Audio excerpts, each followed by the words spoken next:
This has a very special significance for me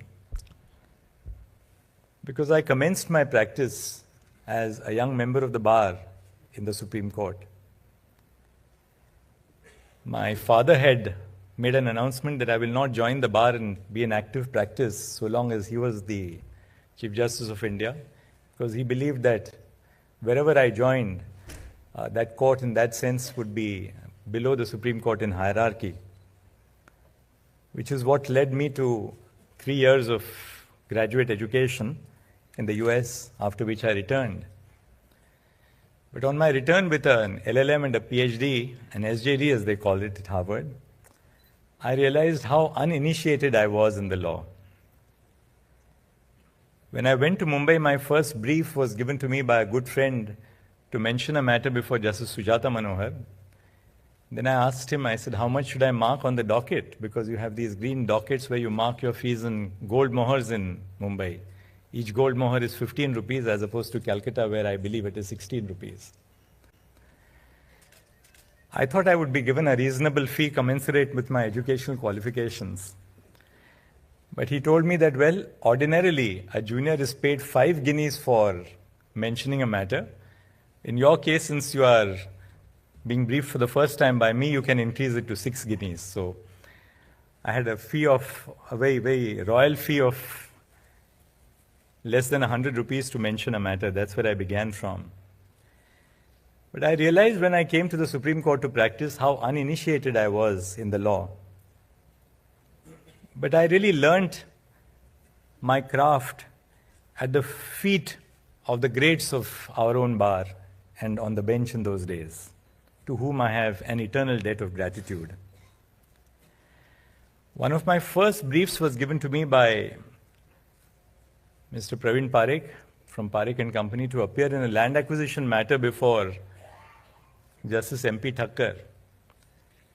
I had not the faintest clue on how to argue a land acquisition matter, no clue about what sale instances are all about, and least of all was I aware of something called the Miriam's tables, which formed the basis. It was like an actuarial table in that case. So Justice Thakkar kept the matter the next day and said, don't sleep in the night, but get ready with the brief and come and argue the matter tomorrow. And that became reported as Chimanlal Hargovindas versus State of Gujarat, on the basis of which I got several more matters. People didn't realize that the real credit for that judgment went to the judge and not to the lawyer, the young lawyer who was arguing the matter. So I really learnt at the feet of the greats of the bar and the bench. I was briefed with Mr. Fali Nariman in a matter relating to the withdrawal of the prosecution of 3 chief ministers under section 321 of the CRPC. And that was challenged and eventually referred to the Constitution bench. So when the judges were exchanging a conversation between themselves, I was keen to tell the senior on what is the next line of authority to cite. So he put his hand up and said, quiet, he said, quiet. And then he told me, he said, when the judges speak, when a matter is going on, always be silent and see what they are talking about. That will give you an insight on which way the matter is going and what they expect of you. Focus on the court and focus on what the judges are speaking about. Then in numerous conferences, I learned what we have now called, we have come to learn or label as the Nariman list of dates. Every time you had a conference, you would improve upon the list of dates. The dates would be distinguished from your submissions, which would come in the form of a note. There was Lal Narayan Sinha ji, the then Attorney General, who was understated brilliance personified. You could barely hear him behind the first row. But when you leant over and tried to follow what he was arguing, you were struck by the sheer brilliance in his simplicity, in the manner in which he made his presentation. You recall that he was the Attorney General who walked out of the court when Ram and Shaman was being argued, that famous case on tenders. I was in the court when Mr. S.N. Kakkar was arguing a matter in court number 4, when a very strong judge, Justice D.A. Desai, was tearing a young junior apart. And Mr. Kakkar was pouring into his briefs, getting ready with his own case. And then suddenly he sprung out of nowhere and said, "My lords, I protest at the manner in which the junior counsel is being dealt with by your lordships. And if I don't raise my voice, I would be unfair to the young juniors for whom I stand today." There was Mr. K. Parasaran. We would spend hours when he used to argue before the Constitution bench. The court was not, court number 1, the Chief's court was not as crowded in those days. So we would spend post-lunch sessions on days when Mr. Parasaran was arguing a Constitution bench matter and just listen to him expounding for 2 hours the bare text of the Constitution, not a single authority in hand, but just the Constitution in his hand, arguing from the legislative lists, explaining to the court how the legislative lists had to be balanced. I was once arranging books in the lunch hour in court number 1 when the irrepressible Mr. R.K. Garg walked in and gave me a slap on my back and said, "What are you doing? Haven't you had your lunch?" So I said, "I'm arranging the briefs for my senior." He says, "That's the problem with you Bombay lawyers. You only focus on efficiency. But where will the vision come from if you only focus on your cases? So look beyond the immediate brief that you are called upon to argue." Then, of course, you had Mr. Soli Sorabji, with whom I appeared in so many different cases. Precision, the vision of public law. He led me in DC Wadhwa versus the state of Bihar, the matter which went to the Constitution bench when the Bihar Ordinance Raj was challenged. And it all arose from a book which was written by an economist who was researching land tenures in the state of Bihar. And he found that ordinances were being repromulgated for 10 years, 12 years, 15 years without being converted into law. And that became the subject matter of a challenge which was really spearheaded by Mr. Sorabji, and that was the brilliant judgment of our court. There was Mr. Ashok Desai, who would talk to you about law, but he had a deep connect between law, life, and literature. I remember as a very young lawyer, I had gone to him on a Saturday to brief him. So after the conference was over, he asked me, so he said, "Young man, what is your poison?" And to which I answered in a very ignorant way. So I said, "I haven't yet decided to consume any, sir. I haven't come to the stage when I have to really look for poison," only to be told later on that poison meant something very else, something very different in the analogy of Ashok Bhai. Dr. Chitle, about whom the Attorney General mentioned, Dr. Chitle never left the chamber even after work was over. He had a stipulated time to leave the chamber, which was typically at 10 o'clock in the night. So when the conferences were over, and many of those conferences were occupied by a very young Mr. R. Venkatramani, so very earnest and always on punctual time, he would just pick out a book from the library, whether it was the Restatement of Laws or American Jurisprudence or some book on the law, but never left until it was 10 o'clock and it was time to reach. And that's how the classical judgment in Central Inland Water Transport Corporation came into being. I was briefed once with Mr. Ashok Sen, and he said that I have no time for a conference, but if you don't mind, will you accompany me to the airport in my car and I'll tell you what to research over the weekend. So between the Supreme Court and Palam, I was occupied by just the sheer brilliance of Mr. Ashok Sen, who through his memory would throw cases at me and say, "Look, this is the citation, look at these cases, and be ready for me when I come back on Monday morning to argue the matter." So I can really go on endlessly. But I think what I am today and what I humbly profess to be is a product of what we have learned from the greats of the bench and the bar. Justice Sabyasachi Mukherjee, who was a judge of the Calcutta High Court, had the courage to say when the Supreme Court decided to intervene in a matter which he was hearing, that let wiser heads decide, he said. But though he said, let wiser heads decide, it's to the eternal credit of our institution that his career was not put in the back burner, but he was brought here to become the Chief Justice of India. You had the great Justice A.P. Sen, a little negative in criminal jurisprudence, and I was arguing a very interesting murder appeal before him as a young lawyer. So Justice A.P. Sen would always focus on the injuries more than the evidence. So he said to me, but there is nothing in your case. He said, don't you realize that the intestines came out? So I was so young and perhaps a little impetuous. So I said, my lords, it is because the intestines came out that I am here before your lordships to argue this appeal. Justice P.D. Desai, who became the Chief Justice of the Bombay High Court, a distinguished Chief Justice. Justice P.D. Desai would hold what we call the Desai Darbar every morning in the court, which was really the process by which he tried to mediate in matters involving small people, a young laborer, a widow who is asking for family pension. And his court would be full of litigants in the morning, and he would be spending a few minutes on every case trying to tell the employer or the government to settle that case. So we as young lawyers would just sit in the court and watch him in operation. And we possibly learnt a great deal about the great injustice which pervades our society and what is the plight of common citizens when they come face to face with power and authority of the state. Those were the judges who taught us our intuitive sense of justice and how they dealt with the problems of injustice which came their way.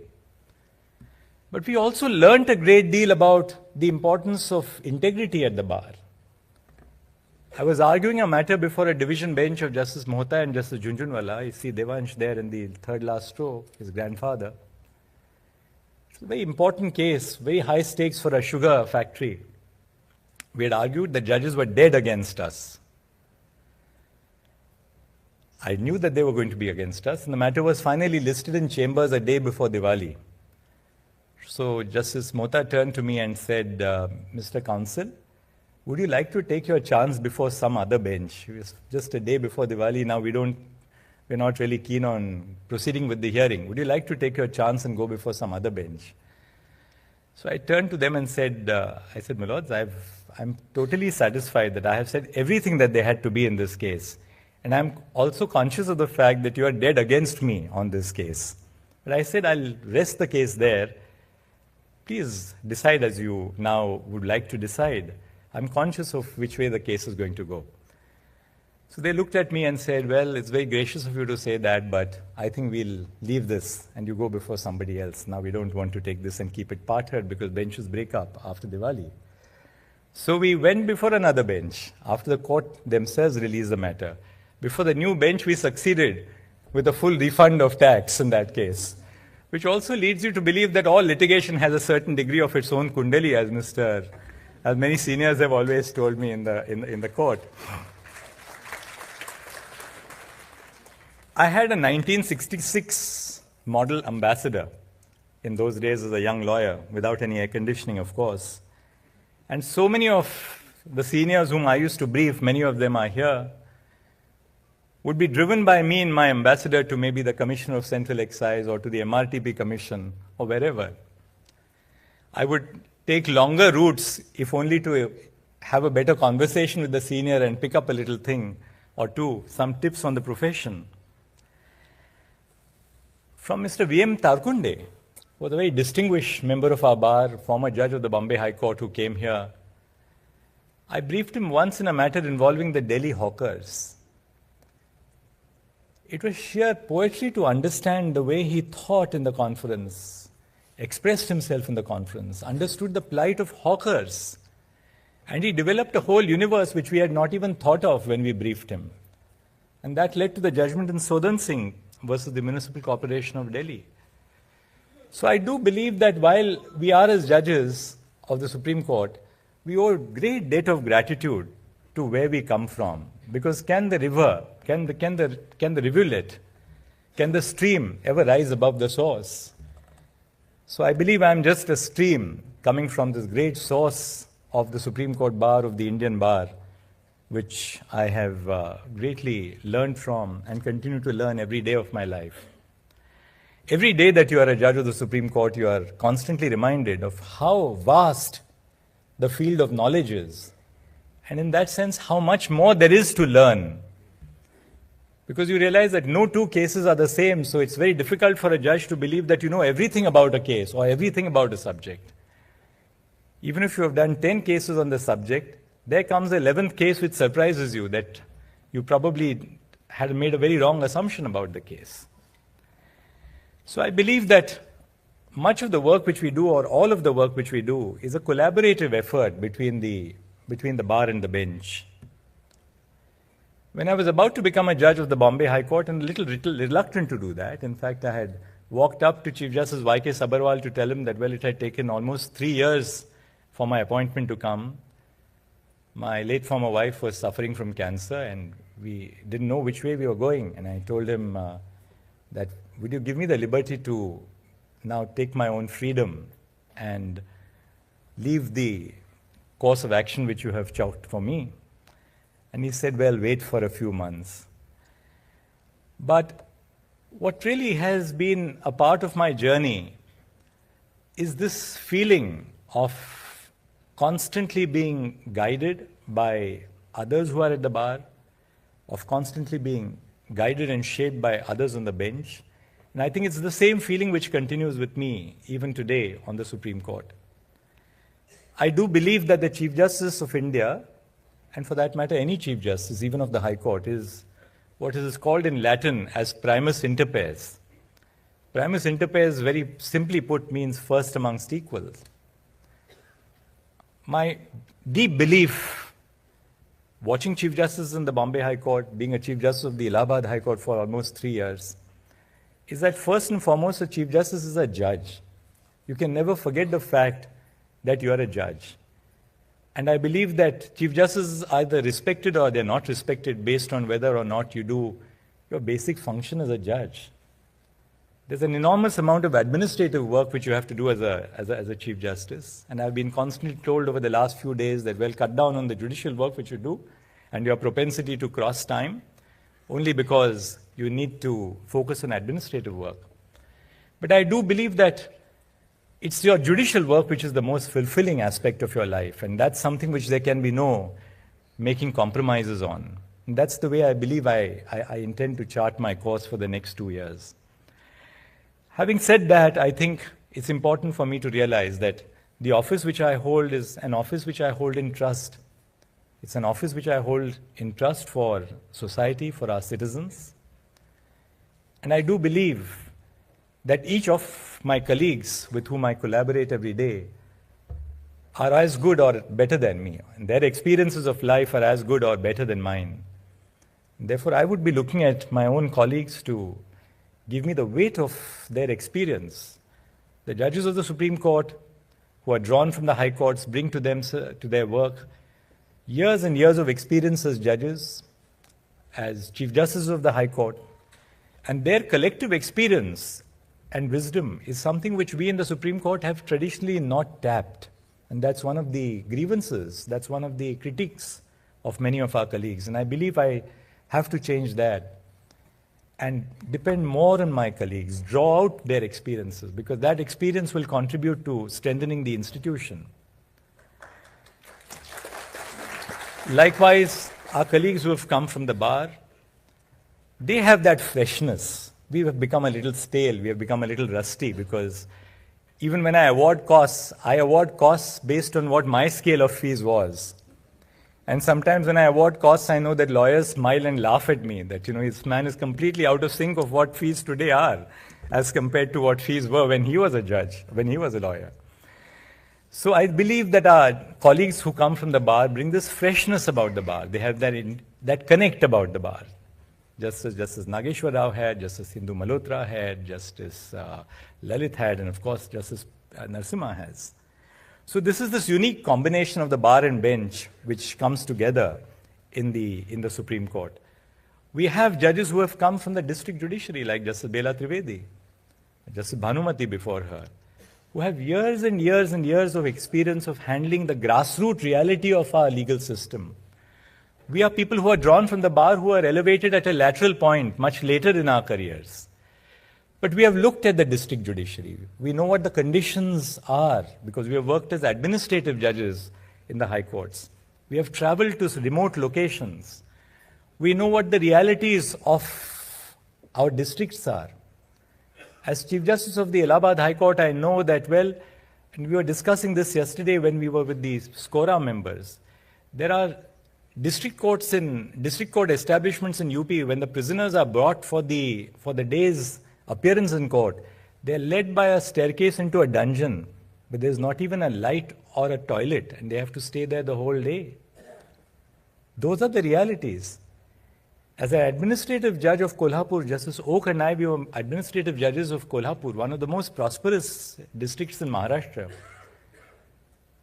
When the young women, we had a district judge who was a woman, and she told us that there is no toilet for women judges in this district court establishment.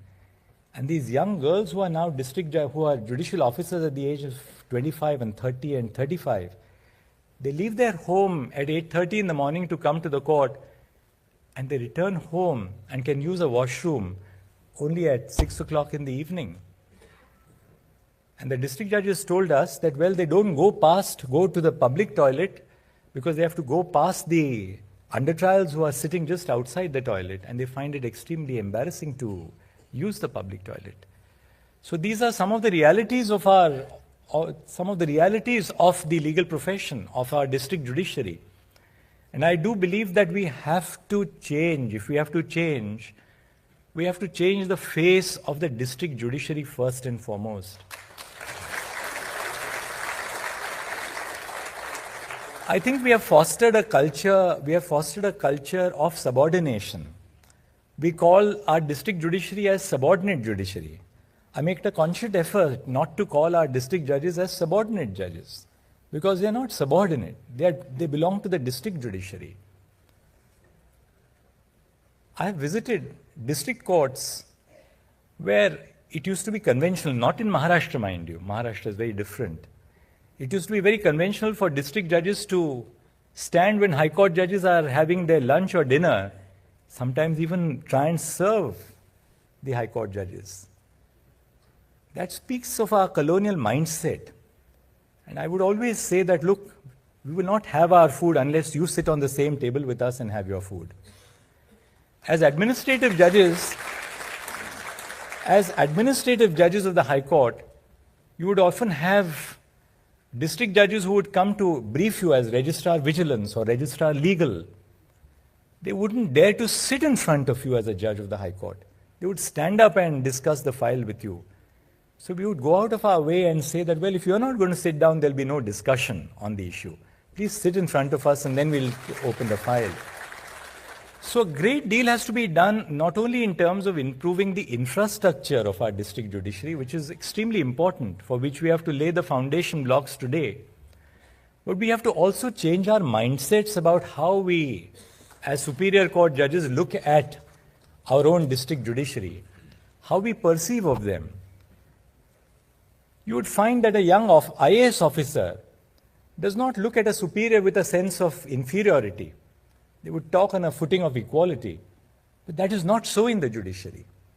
We have to ensure that when we deal with judicial officers, there are states in the country when the Chief Justice travels and crosses boundaries of districts, judicial officer would stand in a row at the end of the boundary of one district and before the judge enters another district. All this has to change. We have to ensure that we move towards a more modern judiciary, an equal judiciary. And unless we in the superior courts, be it the High Court or the Supreme Court, we realize that the district judiciary is really the core, the cornerstone of the judicial system, nothing is going to change. And we have to inculcate the sense of self-worth in our district judiciary. Interestingly, now, many more women are coming into the district judiciary. The last recruitment which took place in the state of Rajasthan, over 60% of the new recruits were women in the state of Rajasthan. I found that there is a generational shift which is going on in the judiciary. There's a demographic shift which is going on in the district judiciary. When I was Chief Justice of the Allahabad High Court, if you spoke to a very senior district judge, every second sentence they would look at you and say, Hanji sir. The younger lot of judges would be talking to you on a footing of equality, because that shows where India is going. The young are educated, they are bright, they have aspirations, they have a sense of self-worth, they are confident about themselves, and that's the same about our young lawyers as well. So I think when we deal with our lawyers, and that's something which I try and do in my own courtroom, I try and deal with lawyers on a footing of equality, encourage them. Sometimes we appear to be harsh by not granting an adjournment, but we do that in order to enable a young lawyer to argue a case. Sometimes we make sure that the seniors sit next to the young lawyers. So all in all, I really begin by telling you that I'm not here to do miracles. I know that the challenges are high, perhaps the expectations are also great. I'm deeply grateful to you for your sense of faith. But I'm not here to do miracles, but I believe that my motto every day is that if this were to be the last day of my life, have I left the world a better place? This is what I ask myself every day. There is a brilliant book by a Stanford professor, and he says, well, you can never change the way, the hand that you are dealt with by destiny, the hand in the hand of cards, a game of rummy or bridge. You cannot change the way the hand is dealt to you, but you can certainly change the way you play the hand. And that really is, it sums up what we have to do. So many demands, I wouldn't say demands, so many genuine requests from both initially Rahul and then the learned president of the SCBA. I've been in conversation with the SCBA. After that, I had a very long conversation with the members of SCORA. I moved into both those meetings with a sense of trepidation on what comes next, but I was pleasantly surprised because there was a feeling of very great respect, of camaraderie between the lawyers who met me, each one of them, feeling of great affection and camaraderie. But above all, I found that every one of your demands is so reasonable. There's no unreasonable demand coming at all. The only question is, how do you accommodate those demands? And I'm sure, I mean, with the collaboration of my senior colleagues, you've been referring to the way in which the issue of the chambers was sorted out, the issue of securities was sorted out. Justice Kaul dealt with the issue of security. Justice Suryakant and Justice Gavai dealt with the issue of chambers. In fact, whenever I had a 32 petition, I would say, why are you contesting a 32 petition? Just go before Justice Suryakant and Justice Gavai. And all those petitions were sorted out to the satisfaction of all the members of the bar. Of course, you can't please everybody all the time, but you can always try and make things easier and better for everybody. So I can only respond to all the demands which you have made by saying that every one of the demands, I mean, how can a member of the bar who has ascended to the bench regard any of these demands as not being reasonable? And these are genuine demands which have to be dealt with step by step. We have to take each one of them in collaboration with each other. I think listing has been a real problem in our court. Justice Lalit, my distinguished predecessor, has taken very concrete steps towards making a more transparent system. I propose to continue that, build on the work which has been done very ably in a short tenure by Justice Lalit. We need to make the listing of our court transparent, objective, and perhaps my aim is to employ technology so as to remove the element of the human interface in the listing process. Because all discretion tends to become a discretion which is capable of being perhaps not being employed properly. So lawyers pointed out to me the defects, the process of verification, the process of removal of defects. We've already started working on it, and we are trying to prepare SOPs so that it should not be dependent on who is the Chief Justice. I think it's also important that we institutionalize these processes. So it should not die down when 2 years down the line I'll be on this podium bidding farewell to you. It must be a part of an institutional mechanism. So I believe more than just dealing with ad hoc solutions to our problems, it's more important that we institutionalize our approach to the problems which the bar faces, whether it's in terms of listing or otherwise. elevation of the members of the bar. As Chief Justice of the Allahabad High Court, I had the signal pleasure of having brought several judges of the High Court from the bar of the Supreme Court. I do believe that, lawyers land up practicing in the Supreme Court sometimes as a matter of fortuitous circumstance. It's never by design. Where you are is sometimes just a product of your circumstances. Somebody comes here to study law and then you settle down here and you become a member of the Supreme Court bar. I don't think many of us can say, well, I designed that I should be here as a member of the bar. Something which I can let out by way of a secret, which is that so many of us, when a young lawyer appears before us, the instinct which you have as judges who have come from the high courts is to say, is this person not good enough for being appointed as a judge of the High Court? And I have my own list of lawyers which I have in my mind. I'm sure all my colleagues have that. And I've been constantly mentioning those names to the Chief Justices who have preceded me. And I'm sure that the Supreme Court, which has some of the best young minds in the country, would really be able to contribute very greatly to the enrichment of our high courts, so long as we balance, of course, the needs of the high court lawyers also to be considered for appointment. So this is really an ongoing process which we will follow. I think the chief problem which we have today is of judicial vacancies. There are 25% of the posts in the district judiciary today are vacant. 30% of the sanction strength in the state judiciaries is vacant. And of course, we have a few vacancies in the Supreme Court as well. I have laid a great amount of stress on technology. That's not because I have interest in technology, because I genuinely believe that technology can be a source of inclusion. But we have to also ensure that technology does not become a source of exclusion. We are about to launch into e-filing for the Supreme Court. Now, let me tell all the members of the bar that the reason why we want e-filing is not to make some, hi-fi, modern method of filing in the Supreme Court. We are conscious of the fact that everybody who is in the Supreme Court is not at the tip of the pyramid. You have among the best who earn the highest fees, but you also have the massive base, the pyramid, the base of the pyramid, where lawyers earn small fees for the purpose of their daily existence. We are conscious of that. So we are also conscious of the fact that many lawyers may not have access to a good computer or access to the internet. So one of my missions has also been to ensure that those who do not have access to technology must reach out to the members of the bar, just as it must reach out to citizens. It's not the other way around. So there should be no exclusion on the ground of technology. So all in all, I must tell you that this is really going to be a collaborative effort between the bar and the bench. I could go on for another hour about what plans we have in future in store. But as I said the other day, let our work do the talking and let not our speech do the talking. So I promise you that we'll work together and I expect the same promise from you, that we'll expect collaboration between each other. We'll listen to each other. We'll talk to each other regularly.